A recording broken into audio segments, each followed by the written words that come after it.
1907년 평양에서는 대부흥이 있었습니다. 한국의 오순절이라 불린 이 역사적인 부흥운동은 단지 몇몇 사람의 운동이 아니었어요. 몇몇 사람의 열심이 아니었습니다. 단 하루의 사건 또한 아니었죠.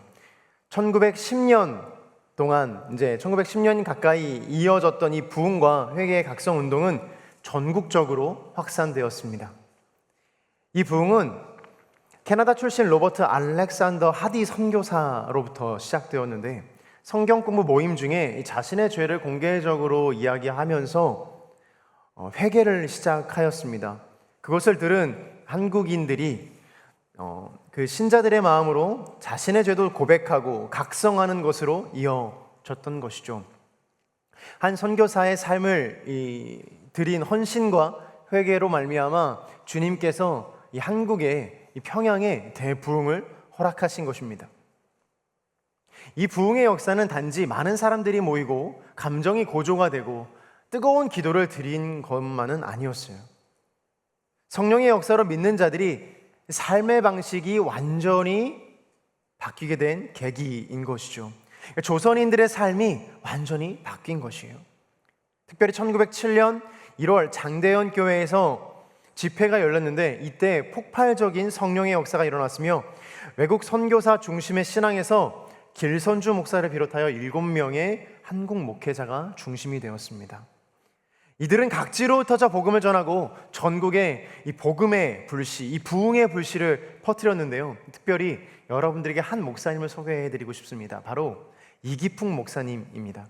이기풍 목사님은 제주도로 파송을 받으셨어요. 우리도 제주 아울렛을 준비하고 있죠. 목포에서 출발한 이 이기풍 목사님은 가는 길에 풍랑을 만나 추자도에서 표류를 하였고요. 천신만고 끝에 3개월에 걸친 항해를 마치고 제주도에 입도를 하게 됩니다. 마치 사도 바울과 같지 않습니까? 그러니까 우리나라에서도 이 사도 바울과 같은 이 전도의 역사들이 일어났다라는 것이죠. 그곳에서 예수를 믿으라고 외치면 돌을 던지는 일들이 일어났고, 목을 베겠다라는 협박 또한 받았다는 기록이 남아 있어요. 끼니를 잊지 못해 굶주림으로 쓰러졌을 때 그를 가엾게 여긴 한 해녀가 전복으로 그를 살렸다라는 이 기록이 실제로 있습니다. 아주 유명한 일화로 남아있죠. 그는 전염병이나 질병에 걸린 사람들을 정성껏 돌보고 기도하기를 힘썼습니다. 그의 그 노력으로 제주도 내에 10개의 교회를 설립하고 복음의 기틀을 마련했죠. 그 당시 제주도는 복음화율 0%에서 지금 10%에 이르는 쾌거를 이뤘습니다. 하지만 아직까지도 제주도는요, 전국에서 가장 낮은 복음화율을 기록하고 있습니다. 이들은 마치 예수님의 12제자처럼 전국 각지로 흩어져 그리스도의 복음을 전하는 사역을 감당했어요. 예수님이 승천하시고 약 1900년이 지난 후에 조선에서 일어난 일입니다. 사랑하는 웹공동체 여러분, 우리는 예수 그리스도의 부활 이후에 예수님의 승천을 목도한 12제자의 그 뜨거운 마음 앞에 서 있습니다. 12제자들을 다 살펴보았지 않습니까? 이제 12제자들이 무엇을 해야 합니까? 우리는 알고 있잖아요. 사도행전이라고 이야기하면 그 제자들이 어디로 이제 나아갈까를 고민하는 지점 아닙니까?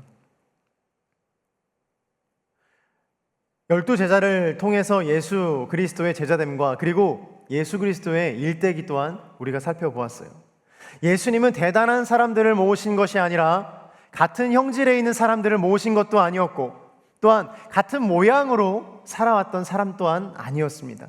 각자의 모습대로 살아왔던 사람들을 불러 모으셔서 제자로 삼아 주셨어요. 그리고 공동체를 이루셨습니다. 그 예수님의 부르심과 크신 사랑을 우리는 12제자를 통해서 발견할 수 있었던 것입니다. 베드로의 충동에도, 그리고 세리 마태를 통해서도, 의심이 많았던 도마를 통해서도, 그리고 주님은 왜 세상에 드러나지 않으시는지에 대한 질문을 한 다데오를 통해서도, 여심당원 시몬을 통해서도, 그리고 가룟 유다를 통해서도 예수님의 따뜻한 사랑으로 우리에게 알려주셨습니다. 포기하지 않으시고 추격하시는 예수님의 사랑을 우리는 배웠죠. 그리스도가 승천하시고 더 이상 제자들에게 보여지지 않는 상황 속에서 두려움을 완전히 극복하고 진정한 제자의 모습으로 변모할 수 있었던 이유와 주님이 함께하지 않는 세상 속에서 어떻게 살아가야 되는지, 그리고 세상 속에서 이 사명을 어떻게 감당할 것인지에 대해서 우리는 성령의 약속을 통해 함께 살펴보기를 소망합니다. 오늘 본문의 말씀을 3절을 함께 봉독해 보도록 하겠습니다. 3절입니다. 시작. 예수께서 고난당하신 후에 자신이 살아계심을 여러 가지 확실한 증거로 사도들에게 직접 보여주셨고 40일 동안 그들에게 나타나 하나님 나라에 대한 일을 말씀하셨습니다. 제자들이 두려움을 딛고 진정한 제자의 모습으로 변모할 수 있었던 첫 번째 이유는요, 따라해 주시겠어요? 기쁨의 50일이 있었기 때문이다. 기쁨의 50일이라고 들어보셨습니까? 부활이 있은 후에 주님과 동행하고 예수님의 가르침을 받았던 40일과 그리고 예수님의 승천을 하시고 약속하신 성령을 기다리는 그 오순절까지의 약 10일의 기간을 합쳐서 기쁨의 50일이라고 부릅니다. 이 교회력 중에 한 절기인데요, 이것을 77절이라고도 부릅니다. 이 시간을 통해 제자들은 예수님과 깊은 교제를 나누게 돼요. 말씀으로 뜨거워지는 시간이었고 부활의 기쁨이 이제는 성령의 능력으로 확장되는 시기이기도 했습니다. 이 부활이라는 사건이 기독교 역사에서 아주 중요한 사건이지만 그 이후에 주님과 함께 거닐었던 이 시간이 제자들에게는 인생의 가장 깊은 하이라이트와 같은 시간이지 않았을까 하는 생각을 해봅니다. 만약 부활 이후에 주님께서 제자들이 예수님을 만나고 바로 승천하셨다면 제자들은 예수님과 충분한 시간을 갖지 못했을 거예요. 여러분 상상해 보십시오. 예수님이 부활하셨다는 소식을 듣고 제자들이 막 그 돌무더기를 찾아갔어요.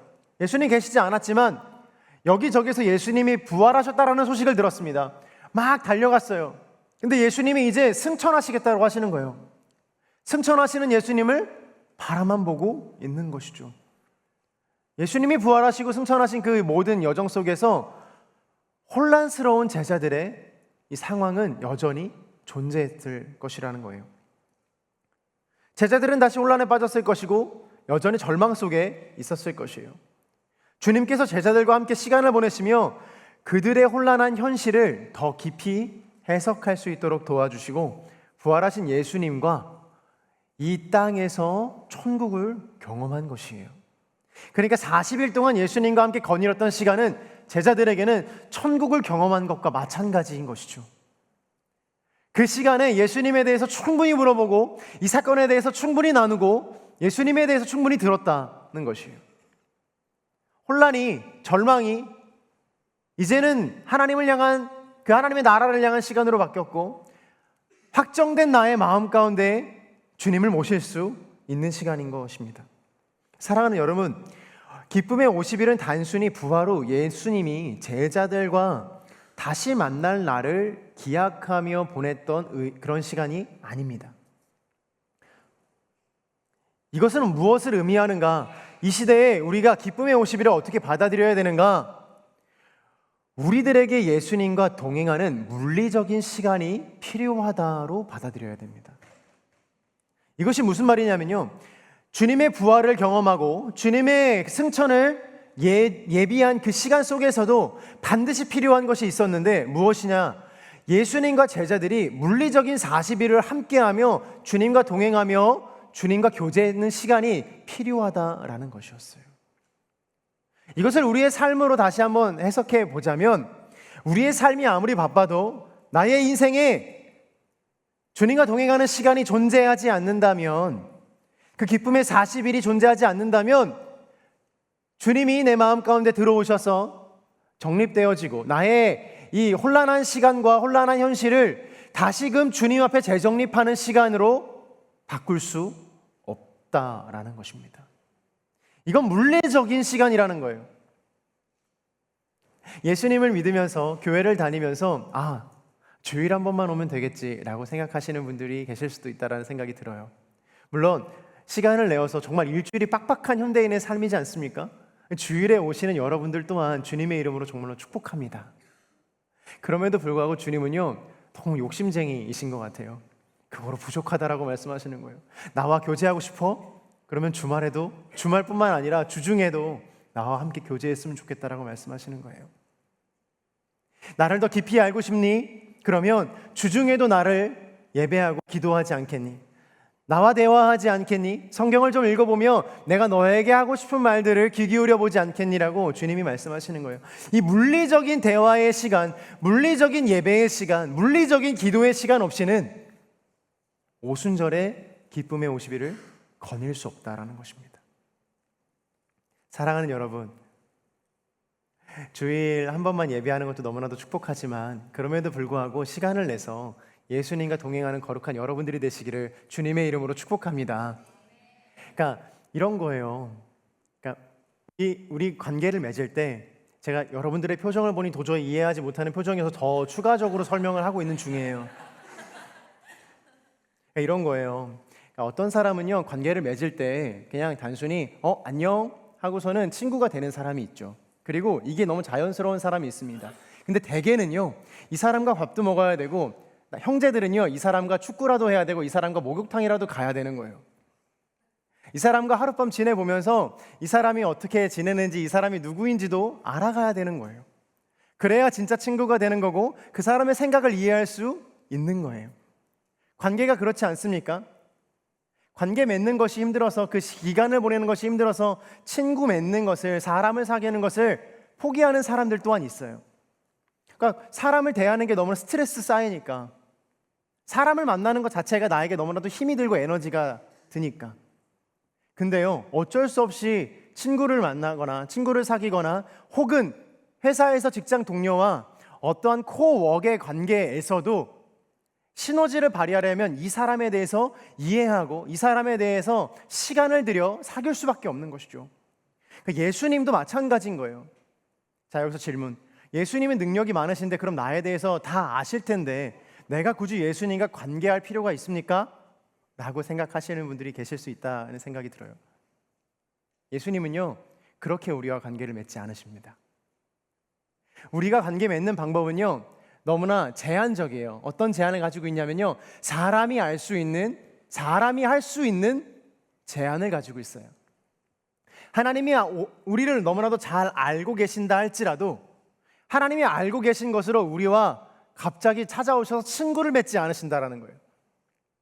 얼마나 당황스러우시겠습니까? 오늘 모임 가운데 예수님 처음 믿으신 분 계신가요? 혹은 내가 아직 신앙의 연차가 얼마 되지 않아서 예수님에 대해서 잘 모르고 교회에 오신 지 얼마 안 되신 분 계신가요? 그런 분들 계신데 오늘 예배 때 만약에 예수님께서 불쑥 찾아오셔서 여러분들의 마음 가운데 들어가신다면 여러분 얼마나 당황하시겠습니까? 들리지 않았던 음성들이 들리면 내가 어떻게 된 거지? 이게 무슨 일이지? 어떻게 된 건가? 이걸 누구에게 물어봐야 할까? 내가 혹시 귀신 들린 건 아닐까? 너무나 무섭고 어려운 시간일 거예요. 하나님은요, 우리에게 그렇게 찾아오실 수도 있겠지만 우리의 상황과 우리의 마음에 맞춰서, 우리의 마음의 보폭에 맞춰서 찾아오신다라는 거예요. 그럼 무엇이 필요하는가? 우리의 마음의 보폭이 주님과 동일해질 만큼의 시간이 필요하다라는 것입니다. 그래서 주님과 교제하고 주님과 함께할 만한 여러분들의 시간을 할애하셔야 주님과 깊어질 수 있다라는 것이에요. 그게 기쁨의 40일이자 기쁨의 50일인 것이에요. 사랑하는 여러분, 주님 앞에 기쁨의 50일을 소원하는 마음으로, 주님을 만나는 마음으로 거룩하게 내어드리는 저와 여러분 되시기를 주님의 이름으로 축복합니다. 오늘 말씀 4절과 5절의 말씀을 함께 보겠습니다. 시작. 그들과 함께 모여 있을 때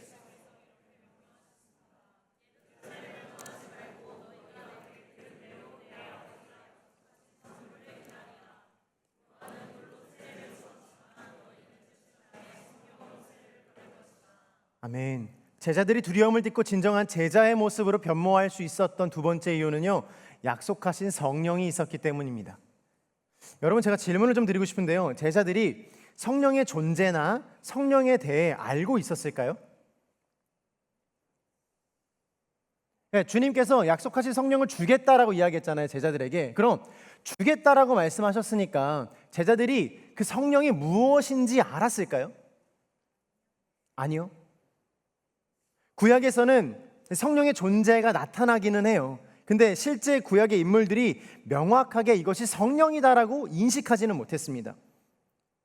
성경에서 성령의 임재와 역사를 한 기점으로 규정하기는 어렵지만, 그럼에도 성령의 인식이 명확히 된 시점이 하나 있는데 바로 이 마가의 다락방이라는 거예요. 오순절의 성령의 역사인 것입니다. 그럼 그 이전에 기쁨의 50일을 보내고 있는 제자들에게 주님이 성령의 세례를 주겠다라는 그 말씀이, 성령을 받아야 한다는 그 말씀이 제자들에게 어떻게 들렸을까요? 마치 이렇게 들리지 않았을까요? 진기야, 너를 도와줄, 예를 들어 뭐 누군가 있잖아요. 뭐 누구라고 할까요? 이름이 갑자기 생각 안 나네요. 홍길동이라고 합시다. 진짜 생각이 안 났어요. 그러니까 너를 도와줄 홍길동 씨가 있어. 그 사람이 와서 너를 인도해 줄 거야 라고 이야기하는 거예요. 너를 도와줄 무슨 스티븐 잡스 같은 사람이 와서 도와줄 거야. 그 사람 미국에서 온대. 어떠한 정보도 없는 거예요. 그냥 시간을 보내면 그 사람이 오기만을 기다리는 상황이었다라는 거예요. 그 사람의 존재는 알겠는데 그 사람이 무엇을 하는지, 그 사람의 성령이라는 분이 어떤 효과를 나에게 미치는지, 나에게 어떤 영향을 미치는지 전혀 알지 못한 상황 속에서 성령을 기다렸다라는 것입니다. 성령에 대해서 좀 명확하게 알았으면, 주님 그래요? 성령이 오시면 막 기름 부으심이 임하고 우리가 권능을 받고 권세를 입어서 사람을 고치고, 베드로가 이제 내가 2달 뒤에 설교를 하는데 막 몇천 명씩 돌아온대. 야 기다려, 마태 너 딱 기다려, 보여줄게. 성령의 역사가 그런 거래. 그러면 여러분들처럼 혹은 우리의 일상의 이 신앙생활처럼 뭔가 보이기 때문에 더 기도할 수 있다고 생각이 드시지 않으십니까?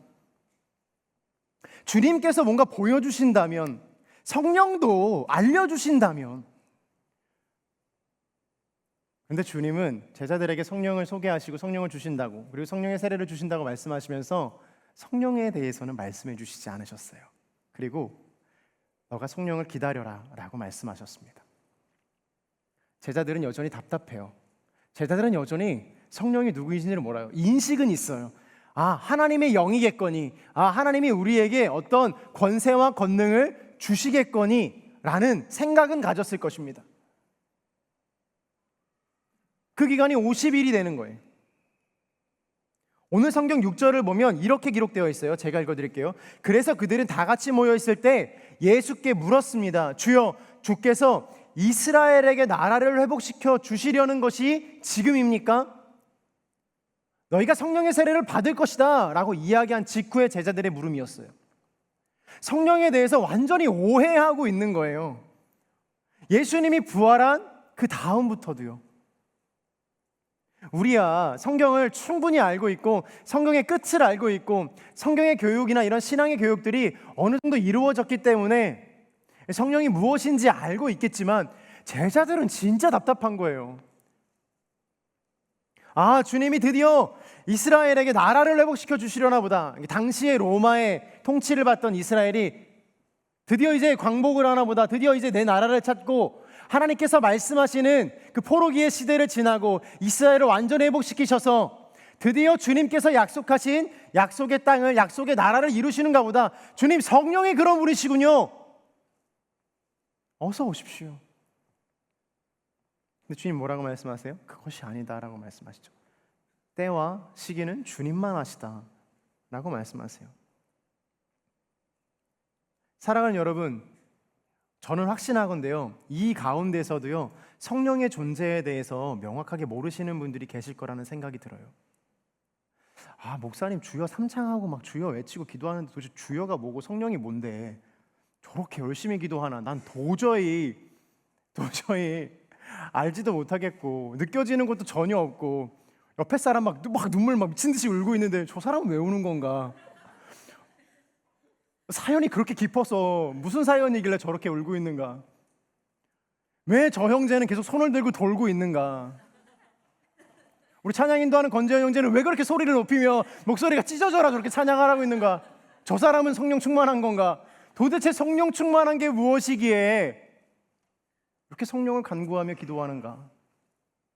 성령을 좀 알려주시고 성령에 대해서 조금이라도 클루를 주시면, 힌트를 주시면 내가 성령을 좀 간구하기에 좀 편안할 텐데, 내가 성령을 좀 찾기에 좋을 텐데, 하물며 차를 한 대 사더라도 그 차가 어떤 효과가 있는지, 나에게 어떤 이득을 줄 건지를 다 생각하며 사지 않습니까?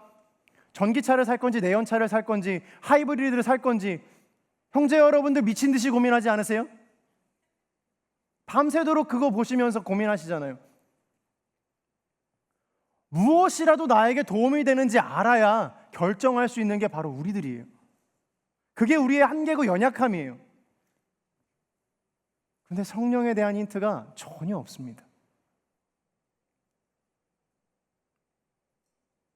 놀라운 것은요, 그럼에도 불구하고 이제 제자들이 조금 성장했어요. 엠마오로 가는 두 제자처럼 다른 곳으로 빠지지 않고 이제는 예수님의 말씀에 따라서 예루살렘에서 성령을 기다리기 시작했어요. 그것이 무엇인지 모름에도 불구하고요. 그것이 정확하게 어떤 건지 모름에도 불구하고 내가 성령을 한번 구해보겠다. 내가 예수님 앞에 깊은 곳으로 나아가 보겠다. 결단하는 마음이 제자들 가운데 있었어요. 사도행전 2장 1절에서 2절을 보면 이렇게 기록되어 있습니다. 함께 봉독해 볼까요? 시작.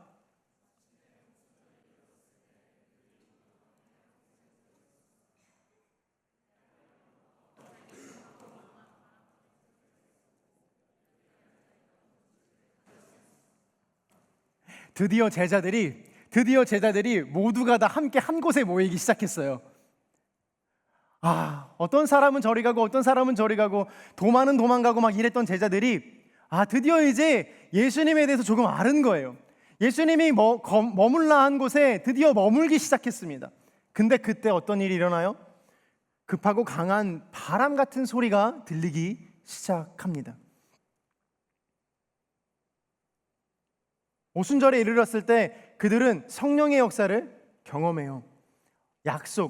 주님이 하시는 그 약속을 이제 믿기 시작하는 거예요. 주님이 하신 약속을 이제서야 이제 나의 약속으로 받기를 원하는 거예요. 사랑하는 여러분, 제가 재미있는 이야기 하나 해드릴게요. 제가 이제 여기 찬양 인도하는 어떤 재현이나 혹은 뭐 다른 어떤 지체들 혹은 더 어린 우리 파워웨이브의 찬양 인도하는 지체들 그 나이 또래였던 것 같아요. 20살 때 제가 허브라는 공동체에서 찬양 인도를 시작했거든요. 그때 제가 되게 교만한 마음으로 나 정도면은 내 나이대에서 내가 찬양 인도 제일 잘해라는 아주 교만한 마음이 있었어요. 그때 영상은 찾아보지 마십시오. 유튜브에 있어요. 찾으면 나와요. 정말 창피해요. 도대체 그거 누가 올렸는지 누가 내려달라는 말도 못하고 계속 거기에 박제되어 있거든요.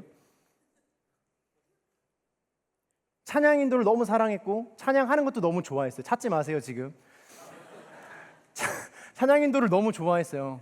찬양 인도 하는 게 너무나도 저의 비전이라고 생각했고, 근데 제가 FA를 다녀왔었는데 FA를 이제 다녀왔는데 지금 얼바인에 계시는 박신우 목사님이라는 분이 계세요. 그분과 중국에서 이제 선교 사역을 감당하고 있었는데 그분이랑 이렇게 길을 걸어가고 있었어요. 이렇게 어깨 동무를 탁 하시더니 툭툭, 야 진기야, 너 찬양인도 하지 마라. 너에게는 두 가지가 없는데 객관적 기름 부으심과 객관적 실력이 없어. 목사님, 팔든? 뭐 이런. 아니 어떻게 목사님이 지체한테 너는 객관적 실력이 없고 객관적 기름 부으심이 없대. 오케이, 좋아요. 객관적 실력이 없는 건 알겠어요. 제가 저 노래를 전공하지 않았으니까. 객관적 기름 부으심은 뭐예요? 기름 부으심을 구별할 수 있는가? 제가 그거를 받아들이는데 1년이 걸렸어요. 그 상처가 아닌 것이 되는까지 1년의 시간이 걸리더라고요. 근데 그게 회복되기에 가장 중요한 한 가지가 있었어요. 저랑 박신호 목사님은 진짜 가까운 사이였어요. 사실 제가 목사님 기타도 부러뜨리고 목사님 굉장히 힘들게 하고, 도서관에 제가 이렇게 앉아있어 목사님들이 저를 이렇게 항상 긍휼한 마음으로 이렇게 하시며 양꼬치나 먹으러 가자고 이렇게 말씀해 주시고 막 그러셨거든요. 굉장히 친밀했어요. 그러니까 그 친밀 안에서 그 말씀을 하신 거예요. 그럼에도 불구하고 그 상처가 내 안에 들어와서 해석되고 이해되는데 1년이라는 시간이 걸리더라고요. 오케이, 좋아요 주님, 나 이제 찬양인도 안 하겠습니다. 찬양인도 뭐 안 해요 주님. 삐졌어요. 근데 마음 가운데 여전히 내 마음에 서운함이 남아 있어서 그 양재 기쁨홀이라는 곳이 있어요. 기쁨홀이라는 데 가서 이런 홀이거든요. 그래서 제가 이 앞에서 아무도 없는, 정말 불 다 꺼져가지고 캄캄한 곳에서 혼자 올라가가지고 여기를 이렇게 돌아다니면서 이렇게 앞에 서가지고 이렇게 기도했어요. 주님, 제가 그래도 여기서 찬양인도 하고 싶습니다. 너무 불쌍하게 여기는 거 아니에요? 그래도 주님, 제가 찬양을 너무 사랑하고 찬양 인도도 지금까지 계속 해왔는데 여기서 찬양 인도하고 싶습니다. 이렇게 기도했어요. 그리고 시간이 굉장히 많이 흘러가지고 제가 목회자가 돼서 이제 전임 전도사가 돼서 허브 공동체로 이제 발령을 받아서 허브 공동체에 딱 갔어요. 그리고 그 다음 주에 저보고 찬양 인도를 하라는 거예요. 그때까지 아무 생각이 없었는데 찬양 인도를 하려고 딱 선 순간 그때 했었던 기도가 딱 떠오르는 거예요.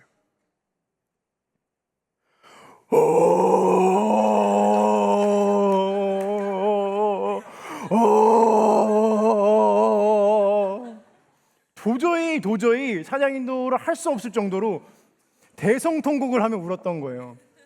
지체들은 이유를 모르죠. 저 목회자가 왜 저래? 아니 너무 우는 거 아니야? 그렇게 감격스러운가 그게? 찬양 인도가 그렇게 좋은가? 막 이랬을 텐데 저는요, 너무나 주님의 명확한 음성이 제 마음판에 새겨진 것이 딱 한 마디가 있는데, 너는 잊었을지라도 나는 기억하고 있다였어요. 하나님의 언약의 말씀은요, 시간이 지나고 나에게서 희미해지고 나에게서 버려질지라도 주님은 명확하게 기억하고 계시는 거예요. 내가 그 상처를 보듬고 내가 그 상처를 뛰어넘어서 이제는 아무것도 아닌 상태가 되었음에도 불구하고 그 약속을 주님이 들어주시지 않으셔도 나는 어떤 것도 어렵지 않음에도 불구하고 주님은 기억하고 계셨다가 내가 딱 그 선순간에 봐라, 내가 너의 기도를 들었노라, 내가 너의 기도를 기억하고 있노라 라고 말씀하셨어요. 한 가지 더가 있어요. 카자흐스탄 아울리치를 가잖아요.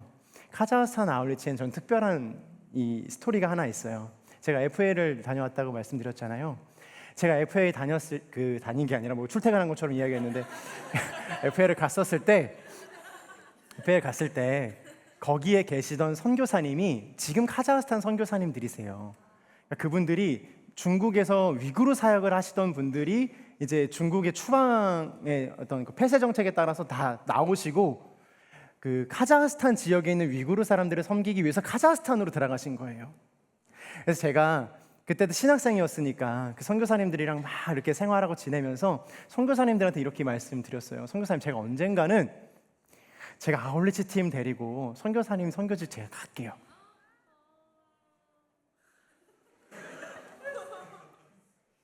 선교사님도 잊어버리고 저도 잊어버렸어요. 근데 이 카자흐스탄 아울리치를 제가 여호수아 공동체에 있을 때 처음으로 온누리교회에서 열었거든요. 그 선교사님과 연결되어서 그 선교사님한테 제가 간 거예요. 그리고 선교사님 딱 뵙고 인사드리는데 날짜를 세어보니 딱 10년 만이더라고요. 선교사님도 또 울고 저도 울고 정말로 그냥 흘려가면서 이야기했던 그 말이 이루어졌구나.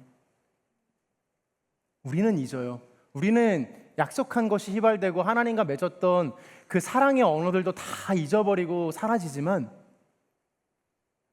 하나님께서 약속하신 그 신실한 언어로 말씀하신 그 약속은요, 절대 잊혀지지 않습니다. 그러므로 사랑하는 여러분, 기쁨의 50일을 통하여서 여러분이 물리적으로 하나님과 함께하는 그 시간 안에서 주님과 맺었던 언약들은요, 굉장히 귀한 거예요. 그냥 얻어지는 게 아니라는 거예요. 제자들 또한 이제는 실수하지 않았어요. 엠마오로 가는 실수 또한 하지 않았죠. 하나님의 약속, 그 언약 안에서 주님이 말씀하시는 대로 움직이기 시작했어요. 120명의 주님을 따르는 사람들이 이 약속을 신뢰하고 계속 예배하고 성령을 기다렸어요. 그때 성령의 바람이 불어오기 시작하는 거예요. 급하고 강한 바람 같은 소리가 온 집안을 가득 채웠습니다. 사도행전 2장은 이 성령의 임재를 두 가지로 이야기하는데, 첫 번째, 급하고 강한 바람의 소리라고 이야기하고 있어요. 또 한 가지, 3절에 나오는데 불같은 혀들이 갈라지는 것이 각 사람 머리 위에 임했다라고 이야기하고 있어요. 이 두 가지는요, 성령의 임재에 대해서 설명하기에 아주 좋은 것인데, 자, 첫 번째 소리라고 이야기하는 것은요, 오늘 제가 이렇게 말하는 이 소리를요, 여기에 못 들을 사람이 없어요. 성령의 임재는 이런 것이에요. 못 들을 사람이 없도록 그 모든 공간 안에 성령의 임재가 가득하도록 주님의 임재가 있다라는 것입니다. 저는요, 확신하건대요, 이 공간 안에요, 성령께서 이미 역사하고 계시고 하나님께서 이미 운행하고 계시며, 우리의 기도와 우리의 말씀과 우리가 하나님 앞에 드려지는 모든 기도의 제목들을 주님께서 이미 이 공간 안에서 들으실 것이라고 저는 확신합니다. 주는 영이시라잖아요. 성령이시라잖아요. 어떤 형상이 아니라 어떤 곳에 계시는 것이 아니라 무소부재하시고 편재하셔서 분명히 이 공간 안에도, 이 비어있는 좌석 아래도 주님이 앉아 계신다라는 거예요. 이거 뭐 너무 이렇게 제가 신령한 것을 쫓습니까? 주님 보이고 막 이런, 아니에요. 그런 게 아니라 주님은 영이셔서 언제 어디서나 무엇을 하든 우리와 함께 하시고 동행하시는, 우리의 모든 공간 안에 이 지구에 어디에나 운행하시는 주님의 속성, 하나님의 속성, 하나님의 영의 속성을 이야기하는 거예요. 그러므로 사랑하는 여러분, 하나님 어디에 계십니까? 라고 기도하실 때 옆을 한번 돌아보십시오. 혹시 압니까? 주님을 만나게 될지. 그 정도의 믿음 없이 어떻게 기도합니까? 그 정도의 믿음 없이 어떻게 2시간이고 3시간이고 기도할 수 있겠습니까? 누군가 들으실 것이라는 확신 없이 어떻게 여러분들의 그 시간과 그 헌신을 쏟아낼 수 있겠습니까? 저는요, 여러분이 하나님께서 말씀하시는, 그 성령의 운행하시는 급하고 강한 소리와도 같은 그 역사가 거부할 수 없도록 들리게 되기를 주님의 이름으로 축복합니다. 두 번째는요, 불같은 혀들이 갈라지는 것이 각 사람 머리 위에 떨어진다라고 이야기하고 있어요. 이것은 무슨 말이냐면, 불을 생각해 보시겠어요? 불이 너울 치지 않습니까? 그죠? 이게 거꾸로 달려서 우리의 머리맡에 각자 떨어진다라는 거예요. 사도행전 3절의 말씀, 2장 3절의 말씀은 그 이야기를 하고 있는 거예요. 근데 보세요, 각자의 불이 진짜 팍 떨어져서 모든 곳이 다 불바다가 되는 게 아니라, 이게 참 놀라운 하나님의 놀라운 의미예요. 각자의 머리맡에 각자에 맞게 그 불을 주신다라는 거예요. 내가 믿음이 연약할 때는 주님이 좀 크신 불로, 내가 너무 과할 때는 주님이 작으신 불로 각자에 맞게 성령의 역사들이 임하신다라는 것입니다. 내가 성령의 임재가 강력하게 필요하면 주님께서 그렇다고 판단하시면 성령의 불길을 강하게 주시는 것이고, 나를 완전히 뒤덮어 엎을 만한 강력한 성령의 임재가 임하게 되는 것이에요. 내가 너무나도 어렵고 연약해서 성령의 임재를 받아들일 준비가 되어 있지 않다면 주님께서는 작은 불길로도 나를 위로하시고 만나 주시는 것이에요. 사랑하는 여러분, 여러분들의 믿음과 상관없이, 혹은 여러분들의 신앙과 상관없이 오늘 이 공간 안에 기도하는 모든 사람들의 머리맡에 성령의 불이 떨어지게 되기를 주님의 이름으로 축복합니다. 믿음으로 기도하십시오. 믿음으로 성령을 간구하십시오. 그것이 우리가 구할 당연한 것이에요. 주님은 이제 제자들에게 성령을 약속하시고 마지막 명령을 남기세요. 이제 완전한 예수님의 제자로 살기를 마음 먹었던, 그리고 완전히 변화된 제자들의 그 주님이 그들에게 주시는 마지막 명령이 있습니다. 특별히 저는 이 마지막 명령, 사도행전 1장 8절의 말씀이 우리 믿는 자들에게, 특별히 청년들에게 주시는 말씀이라고 저는 믿습니다. 오늘 본문 1장 8절과 9절의 말씀을 함께 봉독해 보도록 하겠습니다. 시작.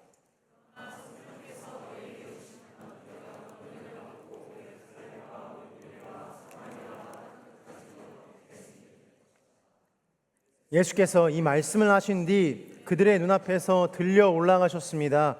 그리고 예수의 모습이 이내 구름 속으로 사라져 보이지 않게 됐습니다. 주님의 마지막 지상명령 첫 번째는요, 성령께서 너희에게 오시면입니다. 성령이 너희에게 오시면, 우리가 성령을 받고라는 것이죠. 주님께서 이 시대 청년들과 크리스천들에게 주시는 첫 번째 약속, 지상명령을 통하여서 주시는 첫 번째 약속은 너희에게 성령을 주시겠다라는 결단입니다. 주님께서 제자들에게 무엇이 필요한지 아셨어요. 사랑하는 여러분, 주님께서 주시는 가장 큰 은혜 중에 하나는, 주님이 우리를 향하여서 베푸시는 가장 큰 은혜 중에 하나는 우리가 무엇이 필요한지 아신다라는 거예요. 이것은 배려가 아니라 우리에게 꼭 필요한 것을 주시는 것이에요.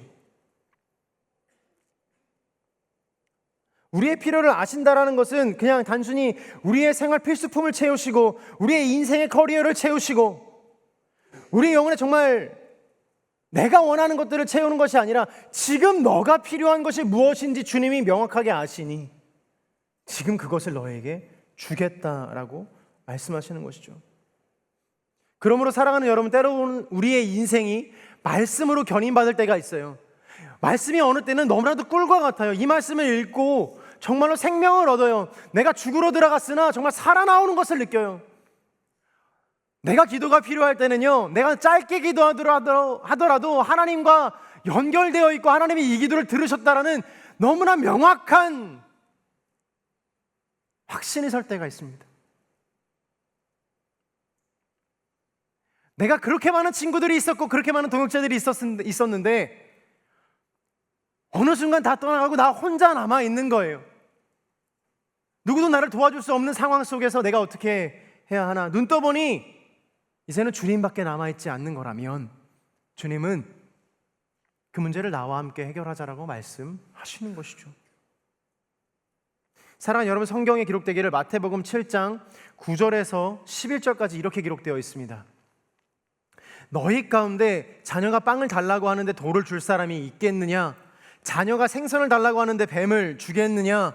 너희가 악할지라도 자녀에게는 좋은 것을 줄 아는데 하물며 하늘에 계신 너희 아버지께서 구하는 사람에게 좋은 것을 주시지 않겠느냐?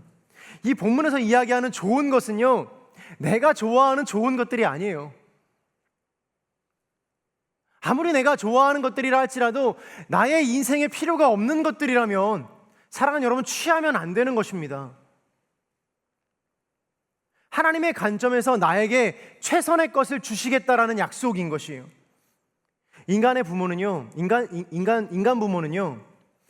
인정이나 혹은 실수로 그 자녀에게 좋지 않은 것들을 줄 때가 있어요. 하나님은 우리에게 정말로 유익한 것을 주세요. 인간의 부모와는 달라서 영적으로나 육적으로나 우리에게 정말로 필요한 것, 적절한 것, 최선의 것을 주신다라는 거예요. 사랑하는 여러분, 이것을 믿으시게 되기를 주님의 이름으로 축복합니다. 여호와는 나의 목자시니 내게 부족함이 없으리로다 라는 말씀, 여러분 꼭 기억해 주세요. 그것은 나의 모든 것을 채우신다라는 주님의 말씀이 아니라 주님 한 분만으로 내가 만족하겠다라는 결단이에요. 그 결단 아래서 나에게 선하신 주님께서 나에게 좋은 것을 주시겠다라는 말씀인 것입니다. 누가복음에도 동일하게 이 본문이 기록되어 있어요. 너희가 악할지라도 너희 자녀에게 좋은 것을 줄 알거든 하물며 하늘에 계신 너희 아버지께서 구하는 사람에게 무엇을 준다고 기록되어 있습니까? 성령을 주신다고 기록되어 있어요. 그러니까 이 본문은 주님께서 너희에게 좋은 것이 무엇이냐? 바로 성령이다 라고 말씀하시는 거예요. 사랑하는 여러분, 우리가 그 성령이 무엇인지는 잘 알 수 없으나, 성령을 우리가 무엇인지 완벽하게 알 수 없으나, 오늘 성경은 계속해서 이야기하는 것이 너의 인생 가운데, 너의 신앙 가운데, 너의 삶의 전체 속에서 가장 필요한 것은 성령이라 라고 말씀하시는 거예요. 사랑하는 여러분, 이 시대를 살아가면서 꼭 우리에게 필요한 것이 성령인 줄로 믿습니다.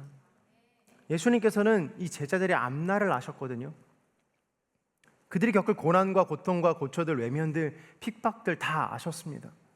주님, 제 인생에도 핍박과 고난들이 너무나도 넘쳐나고 제 앞가림도 못하는 그 내 인생 속에서 여전히 성령만을 주시기를 원하십니까? 근데도요, 주님은 그 제자들에게 주시는 것은 딱 첫 번째 한 가지, 너희가 성령을 받아야 한다라고 말씀하시는 거예요. 왜 제자들이나 이 시대를 살아가는 청년들이 성령이 필요할까요? 뭔가 뜨거워야 되고 성령이 막 충만해야 되고 신앙생활 그래야 잘하는 것 같고 보여지는 열정과 뜨거움이 신앙의 기준이 돼서일까요? 성령 충만한 사람 보면은 여러분 오해하지 마십시오. 진짜 성령이 충만해서일 수도 있지만 성령 충만하기를 원해서 그렇게 뜨거운 거일 수도 있어요. 요한복음 16장 13절에 이렇게 기록되어 있습니다. 함께 볼 수 있을까요? 요한복음 16장 13절에 제가 읽어드릴게요. 그러나 진리의 성령 그분이 오시면 너희를 모든 진리 가운데로 인도하실 것이다. 그분은 자기 생각대로 말씀하시지 않고 오직 들은 것만을 말씀하시며 또한 앞으로 일어날 일들을 너희에게 말씀하실 것이다 라고 기록합니다. 이것은 무엇이에요? 성령님은 우리를 진리로 인도하시는 분이시다 라는 거예요. 사랑하는 여러분, 여러분들의 인생을 보장할 수 있습니까? 여러분들의 인생 가운데 진리라고 이야기할 수 있는 것 한 가지라도 있습니까? 지금 여러분들이 다니고 있는 회사나 직장이나 여러분들의 학교나 여러분들의 부모님들이 가지고 있는 재물이나 혹은 여러분들이 가지고 있는 재물이나 그 모든 것들이 여러분들의 인생을 이끌 것이라는 진리로 확증하고 확정할 수 있습니까?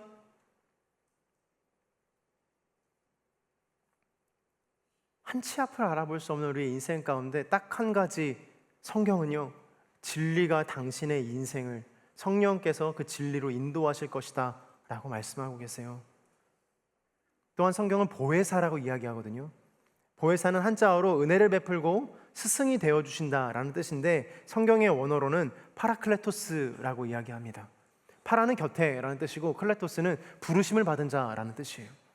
즉 도움을 주기 위해 부름을 받은 존재라는 것을 의미합니다.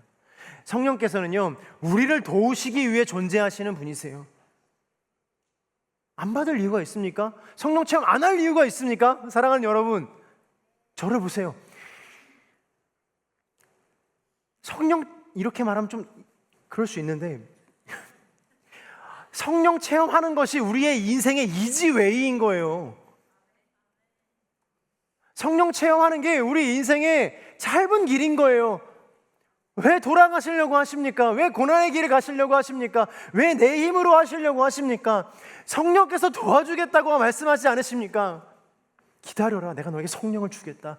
성령을 주면 너희 12 제자처럼 이제 각지로 출발할 때 권능을 받을 것이다 라고 이야기합니다. 두 번째, 주님의 마지막 지상명령은 너희가 권능을 받고입니다. 권능은 막연한 어떤 초자연적인 힘이나 개인의 능력이 아니에요. 오늘 본문에서 이야기하는 진짜 본질적인 권능은 우리에게 주시는 하나님의 그 능력인데 무엇이냐면, 여러분 잘 기억해 주세요. 주님이 주시는 진짜 권능은요, 세상을 깨우는 힘입니다.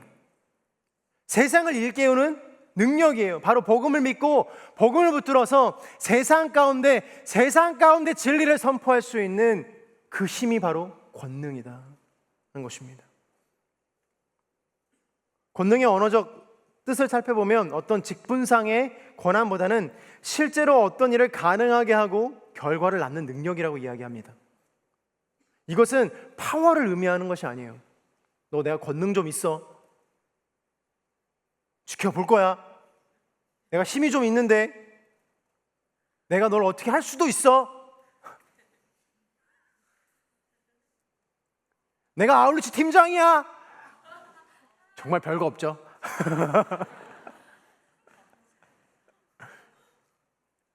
내가 기도를 좀 해, 내가 성경을 좀 알아, 내가 하나님과 좀 친밀해, 그러니까 너 내 말 들어. 이러한 게 아니라는 거예요. 그 진짜 권능은요, 하나님께서 그 복음의 능력을 주시고 그 복음으로 세상을 변화시키고 공동체를 변화시키고 내가 있는 무리를 변화시키며 가정을 변화시키며 내가 속한 모든 곳에 하나님의 능력을, 그것을 변화시키는 능력이 진짜 권능이라는 것이에요. 여러분도 아마 아실 것입니다. 2023년에 미국의 에즈버리 대학에서 있었던 부흥의 사건이 있었습니다. 그 부흥의 역사를 보고 현대에서 일어난 가장 크고 놀라운 성령의 역사라고 이야기합니다. 단순히 이 에즈베리 대학에서 많은 사람들이 모여서 기도하기를 시작한 것을 놓고 대단하다라고 이야기하는 것이 아니에요. 놀랍게도 이 부흥의 시작은 평상시에 이 에즈베리 대학의 체프를 마치고 19명이 남아서 기도하기 시작했다라는 거예요. 그들이 남아서 기도하기 시작했는데 어떠한 이유인지 모르겠으나, 지금까지도 모르겠으나 갑자기 사람들이 몰려와서 같이 기도하기 시작했다라는 거예요. 기도의 물길이 타올랐고 어떤 사람이 갑자기 단 위에 올라오더니 자기의 죄를 고백하면서 이 죄를 위해서 기도해달라고 이야기하는 거예요. 그리고 내려가는 거예요. 다른 사람이 올라와서 그 죄를 고백하고 또 기도해달라고 부탁하는 거예요. 또 내려가는 거예요. 사람들이 일파만파 모여들기 시작해서 이 예배당을 꽉 채우기 시작했고 들어갈 공간이 없어서 잔디밭에서 예배하기 시작했습니다. 동일한 은혜와 동일한 성령의 역사가 여기에 모인 모든 사람들 가운데 있었다라고 기록하고 있어요. 이들 모두는요, 한 가지를 경험했다라고 이야기해요. 우리가 모두 하나님에 대한 깊은 갈망을 가지고 있었구나, 하나님을 향한 깊은 갈망으로 우리가 함께 기도했구나 라는 것이었어요. 내 안에 진짜 결핍은 돈이 없는 것도 아니고 능력이 없는 것도 아니고 실력이 없는 것도 아니고 연애를 못한 것도 아니고 결혼을 못한 것도 아니고 누구도 나의 인생을 돌보지 못하는 외로움 속에 처박혀 있는 인생이 아니라 내 안에 진짜 슬픔은 하나님이 없다라는 그 결핍이고, 그 결핍 때문에 내가 여기까지 왔구나라는 자백인 것이에요. 그래서 하나님이 필요하다라고 고백하는 절실한 기도라는 것이죠. 19명이 그렇게 기도하기 시작했어요. 사랑하는 여러분, 우리의 모든 공간 안에서, 우리의 모든 시간 안에서 여러분들이 그 19명이 되시기를 주님의 이름으로 축복합니다. 당신이 기도할 때 그곳은 변화될 거예요. 당신이 기도할 때 그곳은 성령이 충만한 공간이 될 것입니다. 당신이 기도할 때 하나님께서 성령의 불과 같은 바람을 보내시고 그것을 들을 수 없는 정도로 큰 소리로 그것을 휩쓸어 주실 것이에요. 19명이 그 대학을 바꿨어요. 세계를 각성하고 깨우는 힘이 진짜 주님의 권능이시라는 거예요. 그것이 주님이 주시는 진정한 힘이라는 거예요. 크리스천이 무슨 힘이 있겠습니까? 사랑하는 여러분, 우리는 주님께서 주시는 그 권능밖에 없는 것입니다. 성령께서 우리 안에 주시는 복음의 능력으로 복음을 깨닫게 하시고 복음을 부끄럽지 않게 하시며 복음을 지키게 하시고 끝내는 복음을 전하는 자로, 복음을 전하는 능력으로 우리를 사용하실 것입니다. 사랑하는 여러분, 기도하기를 주저하십니까? 사랑하는 여러분, 주님을 만나는 것을 이제는 포기하셨습니까? 사랑하는 여러분, 이제는 회개하는 것이 두려워, 이제는 아무것도 할 수 없는 지경에 이르르셨습니까? 오늘 주님의 권능이 여러분의 마음을 완전히 바꾸어 성령의 충만한 역사가 오늘 예배하는 한 사람 한 사람 가운데 있게 되기를 주님의 이름으로 축복합니다. 포기하지 마십시오. 마지막 그 권능의 마지막 아름다운 열매는 온 세상이 내 증인이 될 것이다 라는 거예요. 네가 그 권능으로 말미암아 나에게 그 권능을 입는다면 너는 증인이 될 것이다, 물러서지 않게 될 것이다 라고 이야기하는 거예요. 사랑하는 여러분, 가슴에 손 한번 얹어주시겠어요? 그리고 저를 한번 따라해 주시겠어요? 나는 물러서지 않겠습니다. 나는 세상 가운데 물러서지 않겠습니다. 나는 죄악 가운데 물러서지 않겠습니다. 나는 죄악과 결별한 사람입니다. 이것이 권능이고 이것이 능력인 줄로 믿습니다. 사랑하는 여러분, 인생 가운데 선포하십시오. 오늘 말씀 9절을 보면 주님의 지상명령을 다 주세요. 마지막에 너가 내 증인이 될 것이다 라고 이야기하세요. 그리고 주님의 상태에 대해서 기록하는데 구름 속으로 사라져 보이지 않게 됐다라고 기록합니다. 우리에게 주시는 주님의 지상명령, 이 마지막이 우리가 온 세상에 주님의 증인이 될 것인데 주님이 그때 구름 속으로 사라져 보이지 않게 될 것이다 라는 거예요. 우리는 이러한 상태에서 주님의 증인이 되어야 된다는 것이죠. 사실 주님께서 우리에게 주시는 지상명령의 완성은 주님이 보이지 않으시는 것이에요. 더 이상 우리와 함께 하지 않으시는 것, 그렇기 때문에 사랑하는 여러분 잘 기억해 주세요. 그 지상명령이 더 아름다운 거예요.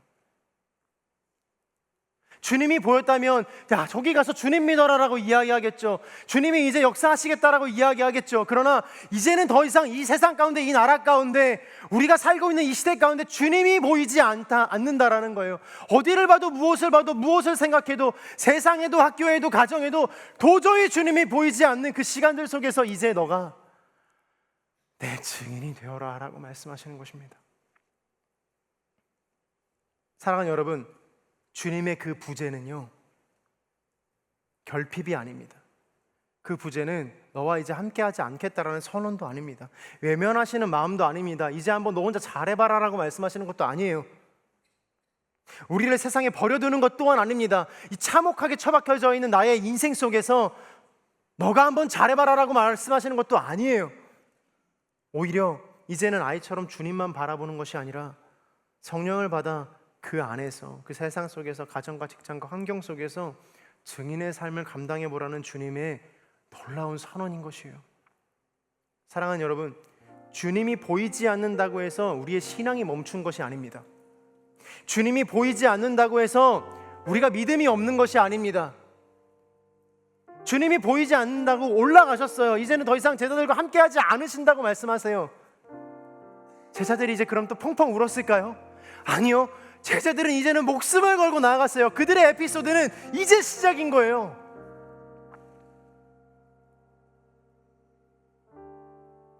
주님이 보이지 않게 된 후에 비로소 진짜 신앙의 힘이 발휘하게 되는 것입니다. 성령이 임한 제자들은 더 이상 두려워하지 않았어요. 예수 그리스도를 담대하게 선포하는 사람이 되었어요. 이제는 주님이 보여도 안 보여도 상관없는 사람이 된 것이죠. 사랑하는 여러분, 저는요, 여러분들이 그랬으면 좋겠어요. 내 안에 주님이 있던 없던 이제는 상관없다. 주님이 나에게 이제는 말씀하시건 말씀하지 않으시건, 나의 기도에 응답을 하시건 안 하시건 나는 이제 상관없다. 하나님이 나를 아들로 삼아주시고 딸로 삼아주셨으니 나는 이제 주님의 복음의 빚진 자가 되어 그 복음을 전파하겠노라. 내가 계신, 내가 맡겨진 그곳을 주님의 터전으로 바꾸겠노라. 믿음은 보이는 것들을 붙드는 것이 아니라 보이지 않으시는 하나님께 자신을 내어드리는 일이에요. 복음의 역사에는 그래서 언제나 계산보다 순종이 앞섰어요. 보장보다 헌신이 앞섰어요. 안정된 삶보다 사명이 앞섰습니다. 그런 의미에서 이 나라의 선교사님들이 참 대단하게 저는 생각합니다. 대단하다고 생각해요. 여기 연세대 학생들 계실 텐데, 연세대는 언더우드 선교사님이 세우신 학교이죠. 언더우드 선교사님의 기도문이 다음과 같습니다. 제가 읽어드릴게요. 주여, 지금은 아무것도 보이지 않습니다. 메마르고 가난한 땅, 나무 한 그루 시원하게 자라 오르지 못하고 어둑어둑한 저녁이면 기분 나쁜 소리만 들리는 이곳에 저희들을 옮겨와 심으셨습니다. 그저 겸손하게 순종하며 왔사오니 주께서 이 일을 시작하신 것을 저희가 믿습니다. 지금은 우리가 서 있는 땅조차 보이지 않고 어둠만 가득하여 아무것도 보이지 않습니다. 주여, 저희가 해야 할 일이 무엇인지 보이지 않습니다. 그러나 주님, 순종하겠습니다. 겸손하게 순종할 때 주께서 이 일을 시작하시고 우리의 영적인 눈이 밝아져 당신의 일을 보게 될 줄로 믿습니다. 지금은 예배드릴 예배당도 없고 학교도 없고 그저 경계와 의심과 멸시와 천대함이 가득한 이 조선의 땅이지만 이곳이 머지않아 은총의 땅이 되리라는 것을 믿습니다. 주여, 오직 주님만을 믿고 나아갑니다. 지금은 우리가 서 있는 땅조차 보이지 않으나 주께서 일하실 것을 믿으며 소망을 가집니다. 언더우드 선교사님은요, 아마 한국이 이렇게 될 것이라는 걸 알았을까요? 언더우드 선교사님이 연세대학교가 그렇게 성장할 것이라는 걸 알았을까요? 언더우드 선교사님이 한국처럼 그렇게 많은 선교사를 보낸 나라가 일 거라고 생각이 들었을까요? 갓을 쓴 사람들이 자신을 핍박하고 멸시와 조롱을 견디고 우리나라에서 나가라고 이야기하면 목을 참수하겠다고 이야기하고, 토마스 선교사님은 배에서 내려오자마자 참수를 당했어요. 많은 선교사들이 그런 식으로 이 땅에서 죽어갔습니다. 그들이 한국이 이렇게 변할 걸 알았을까요? 사랑하는 여러분, 여러분들의 아울리치도 마찬가지고 여러분들의 인생에 복음을 전파하는 모든 순간들이 마찬가지입니다.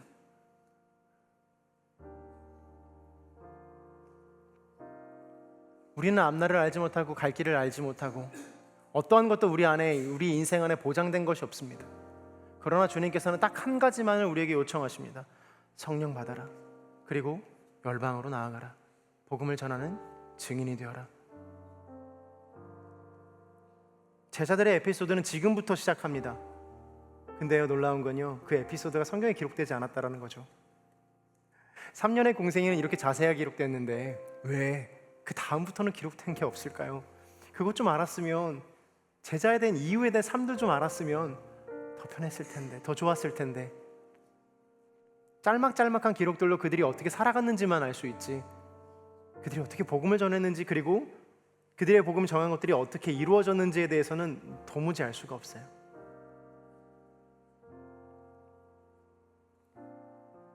제자로 부름받아 훈련받았던 3년의 시간보다 예수님이 떠나시고 나서 제자들의 진짜 이야기가 시작되었습니다.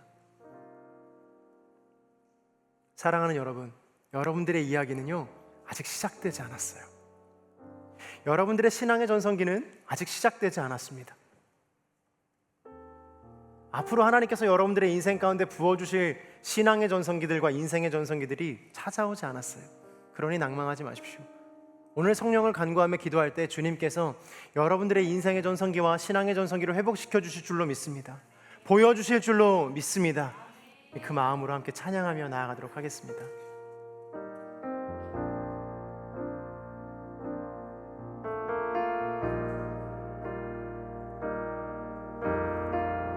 무한 시절 지날 때 깊은 한숨 내쉴 때 그런 풍경 보시며 단식하는 분 있네.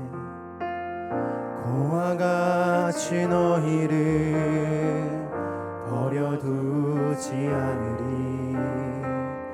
내가 너희와 영원히 함께하리라. 성령이 오셨네. 성령이 오셨네. 성령이 오셨네. 내 주에 보내신 성령이 오셨네. 우리 인생 가운데 친히 찾아오셔서 그 나라 꿈꾸게 하시네. 우리 한 번 더 허무한 시절 지날 때 찬양하며 나아갑니다. 무한 시절 지날 때 깊은 한숨 내쉴 때 그런 풍경 보시며 단식하는 분 있네. 고와 같이 너희를 버려두지 않으리. 내가 너희와 영원히 함께하리. 억눌린 자 갇힌 자 눌린 자 갇힌 자 자유함이 없는 자 피난처가 되시는 성령님이 계십니다.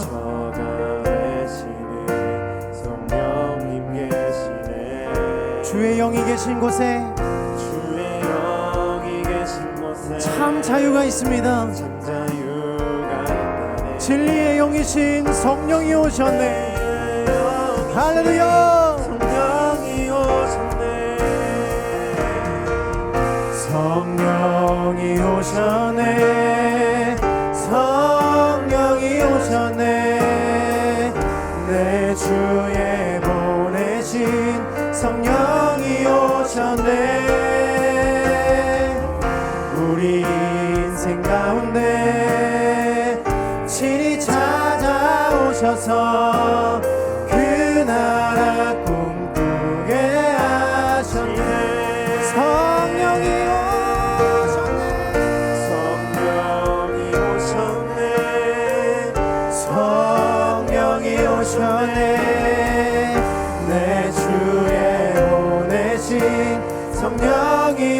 오셨네. 우리 인생 가운데 친히 찾아오셔서 그 나라 꿈꾸게. 우리 한 번 더 전심으로 성령이 오셨네. 성령이 오셨네. 성령이 오셨네.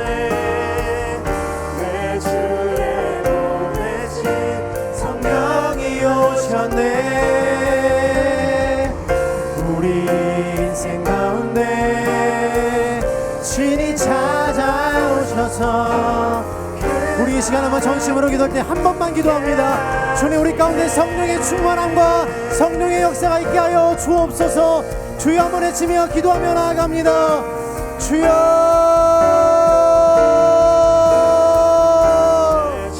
오 하나님, 오 하나님, 오늘 간절히 기도하는 것은 하나님, 오늘 하나님께서 말씀하시는 그 성령의 충만함이 하나님, 오늘 나의 마음 가운데, 나의 인생 가운데, 기도하는 모든 심령 가운데, 하나님 결핍한 나의 인생 가운데 성령의 충만함으로 역사하여 주옵소서.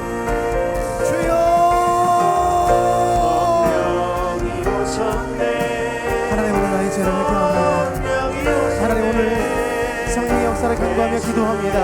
하나님, 오늘 내가 성령 없이 살아왔던 그 기억들과 시간들, 아무런 감동도 아무런 생각도, 하나님, 내가 하나님 없이 살아왔던 그 시간들, 그러나 이제는 내가 성령을 간구하며 구하며 그것이 무엇인지 잘 모르오나 주님, 나에게 오늘 성령을 간구할 때 오늘 성령을 나에게 선물로 주실 줄로 믿사오니 하나님, 오늘 성령을 간구하는 모든 심령들마다 하나님의 영을 충만히 부어 주옵소서. 성령이 오셨네. 내 주에 보내신 성령이 오셨네. 나의 마음 가운데 찾아오셔서 떠나지 않으신다고 말씀하시는 그 성령 하나님, 오늘 나의 마음을 돌리시며 나의 마음 가운데 예수 그리스도의 십자가를 새기시며 내 마음 가운데 예수님이 아직 계시다고 말씀하시며 내 마음의 방향이 틀어졌다고 말씀하시며 다시 나의 사람으로 돌아오라 말씀하시며 회개하라 말씀하시며 나의 마음 가운데 주인이 되어주시겠다 말씀하시며 오늘 성령의 역사를 간구하는 모든 한 사람 한 사람이 오늘 다시 한번 예수님의 사람으로 얻어가는 거룩한 역사가 있다.